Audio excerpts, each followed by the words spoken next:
በኮሪያ ምድር ውስጥ የታወቀ ነፍሰ በላ ነው። አይቸኩልም፣ አይደነግጥም፣ ያለ ምክንያት አንድ ጣቱን እንኳን አያንቀሳቅስም።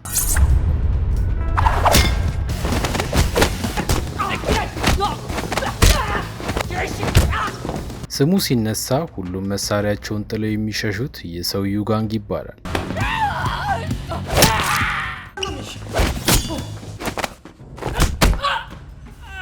ብዙዎች ከጀርባው አይን አለው የሚሉት ማንም ሊገተው የማይችል ጨካኝ ነፍሰ ገዳይ ሲሆን ነፍስ ያለ አንዳች ርኅራኄ ሲቀጥፍ በአይኖቹ ውስጥ ምንም አይነት ስሜት አይታይበትም ነበር።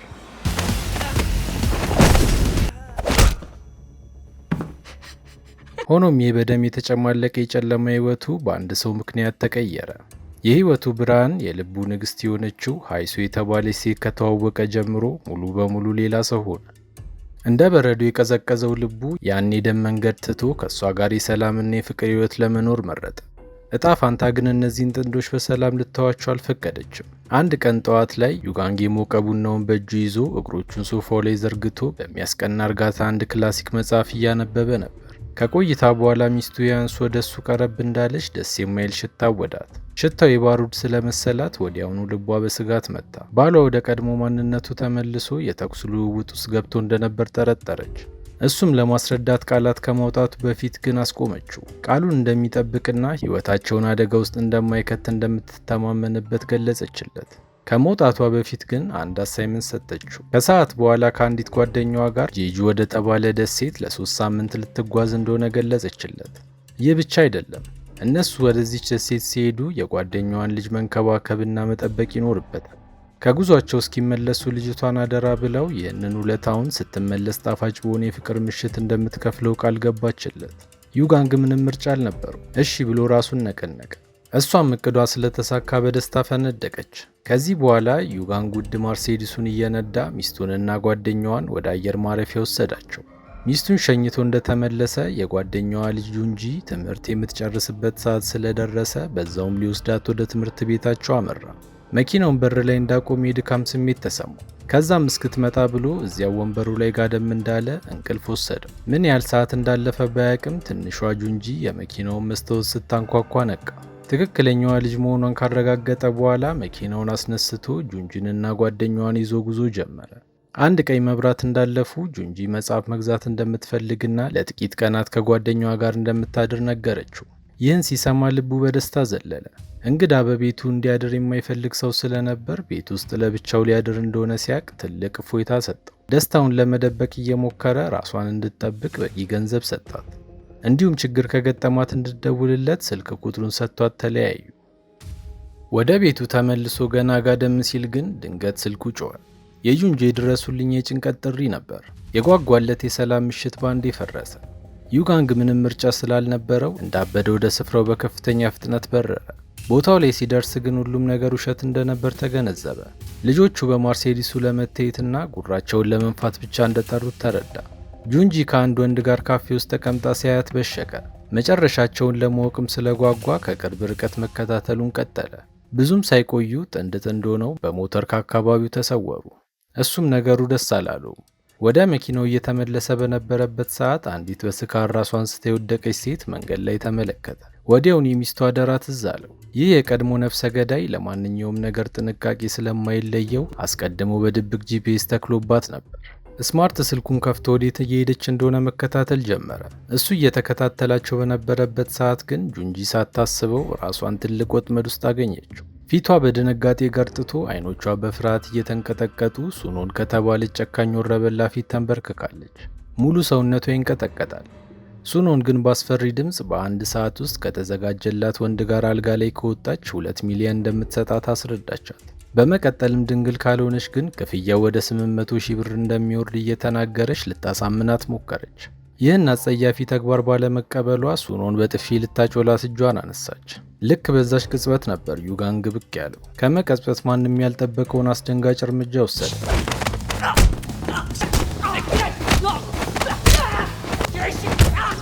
እሱን ለመጋፈጥ የሚደፍር ካለ ለማየት ዙሪያውን በንቀት ገላመጠ። የአንበሳ ግርማ በተላበሰው ቁመናው ፊት ቦታው ላይ የነበሩት ዱርዬዎች በሙሉ በድንጋጤ ከመድረክ ውጭ አንድ ምላሽ ለመስጠት አልደፈሩ።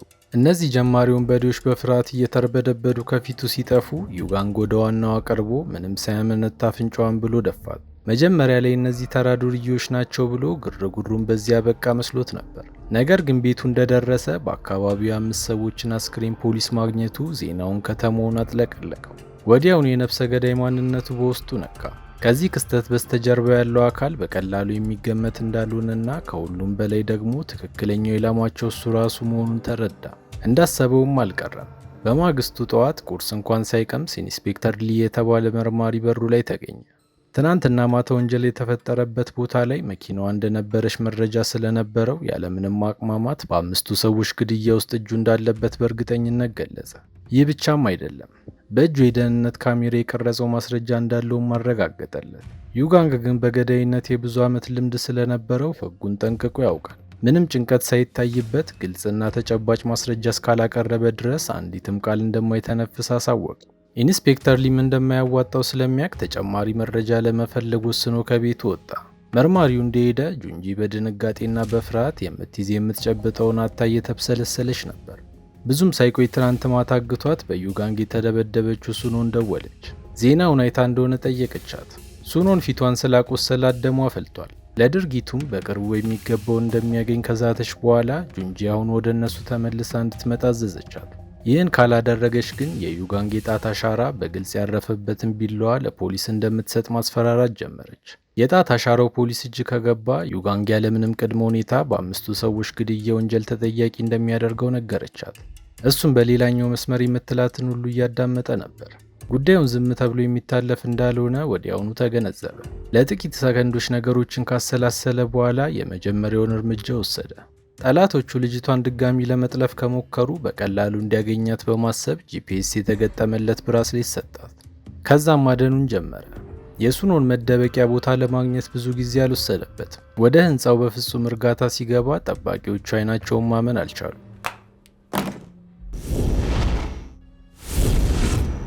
ወዲያውኑ ተጠራርተው ከበቡት። እሱ ግን ሳይቀድሙት ቀድሞ ማስረጃዎቹን በሙሉ ማጥፋት እንዳለበት ስለሚያውቅ በከፍተኛ ቁጣ እየሰባበረ ማውጣጣት ጀመረ።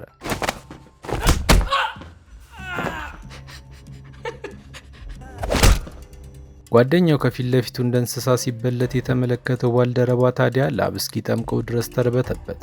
ነገር ግን እጣ ፋንታው ያው ነበር።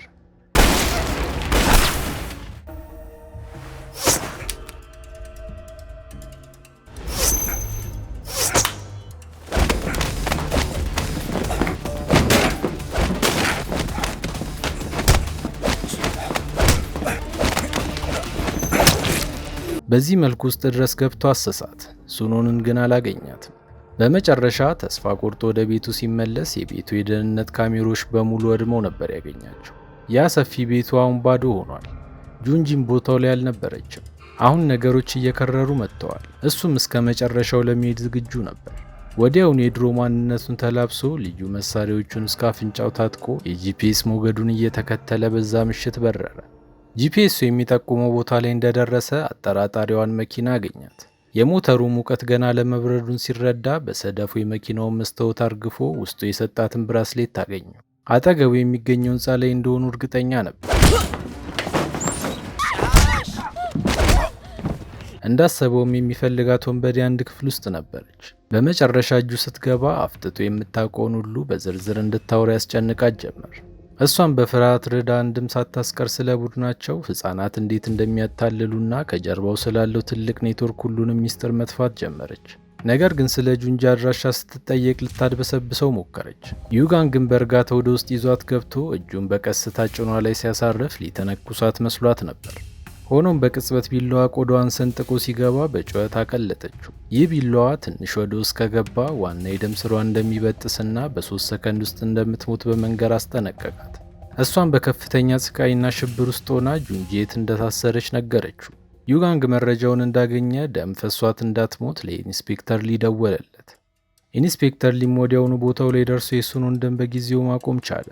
መርማሪው በውስጡ ሰላም አጥቷል። በህይወቱ ብዙ ወንጀለኞችንና ነፍሰ ገዳዮችን በአካል አይቷል። ነገር ግን እንደ ዩጋንግ ያለ ሰው ገጥሞት አያውቅም። በዚህ ሁሉ ደም መፋሰስና ግርግር ውስጥ እንኳን ፍጹም እርጋታ መላበሱ ለመርማሪው እጅግ አደገኛ ምልክት ሆነ።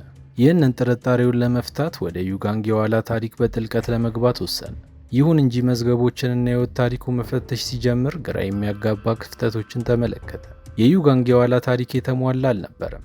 ምንም አይነት የሥራ ልምድ አልተመዘገበም። ላለፉት ዓመታት ምን ሲያደርግ እንደነበር የሚገልጽ አንዲትም ፍንጭ የለም። ማንነቱ ከታሪክ መዝገብ ላይ የተፋቀ ይመስላል። በተመሳሳይ ሰዓት ዩጋንግ በከተማው ዳርቻ ወዳለው የጎልፍ ሜዳ ሆቴል ደረሰ። በተለመደው እርጋታ ወደ ውስጥ በዘለቀ ቁጥር ከፍተኛ ጦር ውስጥ እየገባ እንደሆነ ውስጡ ነግሮታል። እንዳሰበውም የሆቴሉ ሊፍት በር ሲከፈት ወሮበሎች እንደ ንብ ወረሩት። ዩዊ አይቸኩልም፣ አይደነግጥም።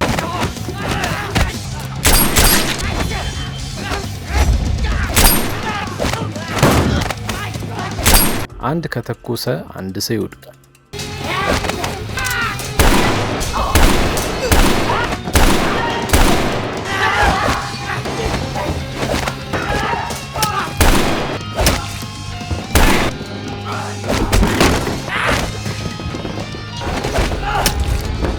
ሽጉጡን ጥሎ ቢላ ሲይዝ ደግሞ ይብስበታል።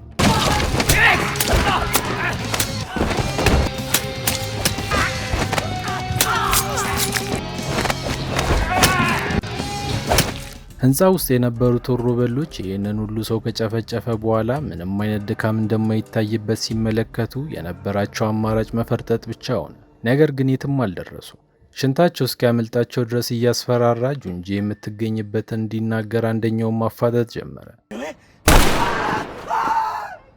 እሱም ወዲያውኑ ሙሉ መረጃ ያለው ማናጀሩ ጋር እንደሆነ እየገለጸለት ከየት መጣ ሳይባል በድንገት በተተኮሰ ጥይት ማናጀሩ ተመቶ ወደቀ።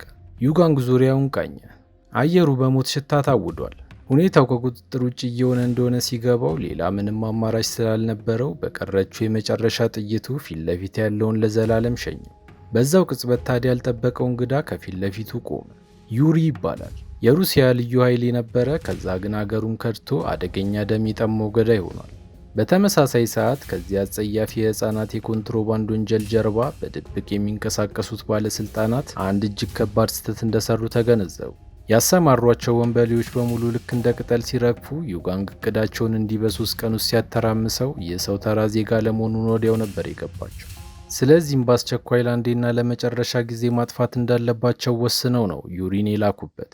ለማመን በሚከብድ ወታደራዊ ስልጠና ያለፈ ሰው ነው። ከዚህ በፊት ስፍር ቁጥር የሌላቸውን ሰዎች ነፍስ ያለምንም ርኅራኄ የቀጠፈ፣ በሰው ልጅ ስቃይ የሚደሰት፣ በደም የተጨማለቀ ታሪክ ያለው የሞት ማሽን ነው።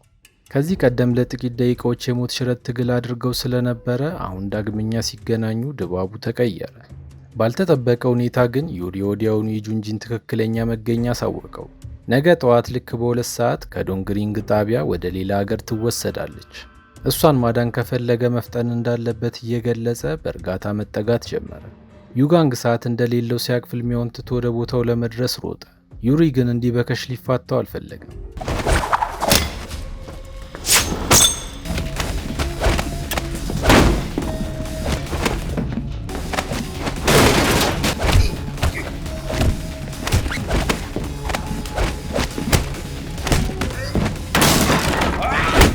በመጨረሻ ግን እንደምንም ብሎ ከእጁ በማምለጥ ወደ ቀጣዩ አድራሻ ለመሄድ ተዘጋጀ።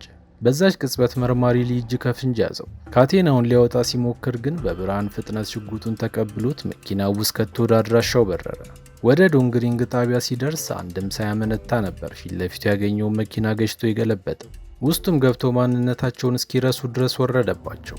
እንደ ዕድል ሆኖ በሰዓቱ ስለደረሰ ጁንጂን አገኛት። እሷ ምንም እንኳን ብትጎሳቆልም በአካል ስታየው ተስፋ ጭላንጭል ተሰማ። ዩዊ በብርቱ ክንዶቹ አንስቶ ከመኪናው እንደወጣት ሽጉጡን አጥብቆ በመያዝ ሹፌሩን አፋጠጠው። የጁንጂን አፈና ማን ፋይናንስ እንዳደረገው እንዲናገር ጠየቀው። ሹፌሩ ግን ምንም ማምለጫ እንደሌለው እያወቀ እንኳን በሚያበሳጭ ሁኔታ የመሃል ጣቱን በማሳየት ያሾፍበት ጀመር። ዩጋንግም ለሰከንድ አልታገሰውም። ሹፌሩ በደም ተነክሮ ሲወድቅ እሱን ፈጠን ብሎ ሞባይሉን ፈተሸ። አይኑን ማመን አቃተው። ስልኩ ላይ ያገኘው የጉቦ ማስረጃ ከኢንስፔክተር ሊ ጋር የተያያዘ እንደሆነና ስለዚህ ህገወጥ የሰው ዝውውር እንደሚያውቅ ተረዳ። በዚህም ምክንያት ኢንስፔክተር ሊ ሚስጥሩ እንዳይወጣበት ሲል ዩጋንግ ያዘዘውን ሁሉ ያለማቅማማት ለመፈጸም ተገደደ። የመጨረሻው ትዕዛዙ ሊ የጨለመውን ዓለም ግንኙነት ተጠቅሞ የጁንጂን አፋኝ ማንነት ማወቅ ነበር። ከ3 ቀናት በኋላ ጁንጂ ቀስ በቀስ እያገገመች ስትመጣ የዛን ቀን የገደለው ሹፌር ትክክለኛ ማንነት ለኢንስፔክተር ሊ ተላከለት። ይህ ሹፌር ፓርክ ለሚባል በሩሲያ ውስጥ ከፍተኛ ህገወጥ የሰው አዘዋዋሪ የሚሰራ ወንበዴ ነበር። መረጃው እንደሚያሳየው ጁንጂ ወደ ሩሲያ ተልካ ቢሆን ኖሮ ፓርክ አስቀድሞ ባዘጋጀው ሆቴል ውስጥ የዘላለም እስረኛ ትሆን ነበር። የዚህ ቡድን ትክክለኛ መሪ ሲታወቅ ዩጋንግ ደሙ ፈላ። ፓርክን አግኝቶ ሲያወጣጣ ዋና መሪያቸው ከፍተኛ ስልጣን ያለው ዳኛ መሆኑን ተናገረ። ቀን ቀን የፍትህ ካባ ለብሶ ፍርድ ወንበር ላይ የሚቀመጥ፣ በማታ ግን የንጹሐን ልጃገረዶችን ህይወት የሚያጠፋ አውሬ ነው። የራሱን ስሜት ለማርካት ሲል ከታጋሾቹ የፈለጋትን ሴት ያስመጣ ነበር። ፓርክ ደግሞ የዚህ አውሬ ዋና አቅራቢ ሲሆን ከሁሉም በላይ የሚያሳዝነው ደግሞ ልጅቷ ለአቅመ ሔዋን ያልደረሰች ከሆነች ዳኛው እጥፍ ይከፍል ነበር። ይህንን ሰው ለማስደሰት ብቻ ድርጅቱ እስከ ሩሲያና ደቡብ ምስራቅ ኤዥያ ድረስ ንግዳቸውን አስፋፍተውታል። ፓርክ ስለ ቀጣዩ ትልቅ እቅዳቸው ማስረዳት ቀጠለ። ዩጋንግ ከዚህ አረመኔ የሚወጡትን ቃላት በሰማ ቁጥር ከእንስሳም ያነሰ ቆሻሻ ሆኖ ታየው። በውስጡ ታምቆ የነበረውን የንዴትና የፍትህ እሳት ፈንድቶ ሽጉጡን መዞ 5 ጊዜ አከታትሎ በመተኮስ ቋጨው። በዚህ ዓለም ውስጥ እንዲህ ያሉ እርኩሶች በሕይወት መኖር የለባቸውም ሲል ለራሱ ቃል ገባ። በአዲሱ መረጃ መሰረት መርማሪው ባደረገው ክትትል ከዚህ ወንጀል ጀርባ ያለው ዋናው ዳኛ ማንነት ተረጋገጠ። ስሙ ጁንግ ይባላል። ቀጣዩን የጠቅላይ ፍርድ ቤት የዳኝነት ወንበር ለመያዝ እጩ ሆኗል። ዩጋንግ ይህንን ሲሰማ መጀመሪያ የቀድሞ ጓደኛውን ፈልጎ በማግኘት እጅግ አደገኛ የሆነ ስናይፐር ጠየቀው። የዛን ቀን ምሽት ዳኛ ጁንግ በራሱ ቪላ ውስጥ በስጋና በወይን ሰጥሞ ዓለሙን እየቀጨ ነበር። ልክ በዚያች ቅጽበት ለቀኑ የተዘጋጀችለት ሴት ወደ ውስጥ ገባች። ጁንግ ይችን ልጅ ሲያያት አይኖቹ በስሜት ቀሉ። በዚህ ሰዓት ዩጋንግ ደግሞ ከውጭ ሆኖ አንድ ባንድ እየለቀማቸው ነበር። እንደ ጥላ እየጨፈጨፈ ወደ ውስጥ ሰብሮ ገባ። እርምጃው የማያወላውል ነበር። ቦሪስ፣ አሌክስ፣ አድቤቻይ።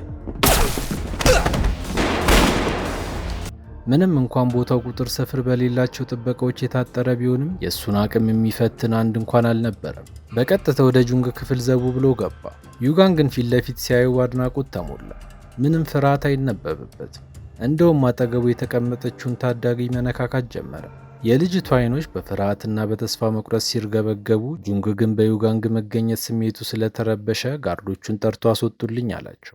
ዩጋንግ በጠባቂዎቹ ታጅቦ ሲወጣ ልጅቷን አልጋው ላይ እንድትወጣ አዘዛት። ነገሮች ግን ጁንግ እንዳሰበው አልሆኑ።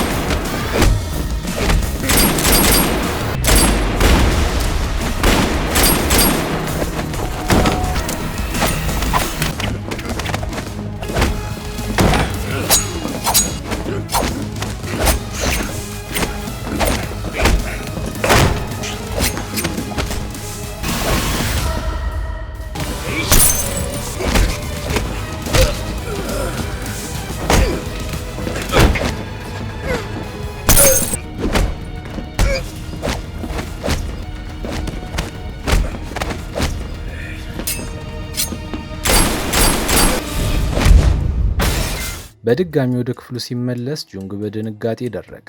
ሞት አፍጥጦ ሲመጣበት የመጨረሻ ካርዱን መዘዘ። ታላቅ ስልጣንና ሀብት እሰጥሃለሁ እያለ ሊያግባባው ሞከረ። ዩጋንግ ግን ሳቀበት።